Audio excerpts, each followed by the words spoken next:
చంద్రబాబు లాంటి dirty politician వల్ల రాష్ట్రం అభివృద్ధికి నోచుకోలేదని మంత్రి రోజా ఎద్దేవా చేశారు. ప్రతిపక్షాలు దుమ్మెత్తిపోయటం తప్ప ఇంకేం చేస్తున్నాయని మంత్రి రోజా ప్రశ్నించారు. చంద్రబాబు రాజకీయ లబ్ధి కోసం గతంలో కాంగ్రెస్ తో ఇప్పుడు బీజేపీతో పొత్తు పెట్టుకుంటున్నారని విమర్శించారు. చంద్రబాబు లోకేష్ ని ప్రజలు నమ్మే పరిస్థితిలో లేరని తెలిపారు. పవన్ కళ్యాణ్ మాటలు విని బోర్ కొట్టడంతో షర్మిలను రంగంలోకి దించారని మంత్రి రోజా ఆరోపించారు.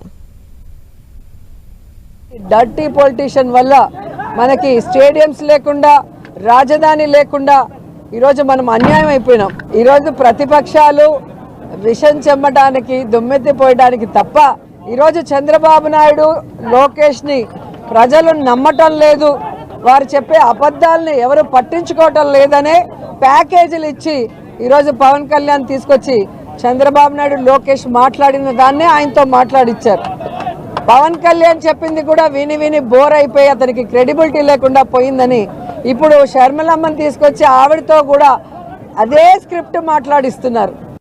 ఈరోజు చంద్రబాబు నాయుడు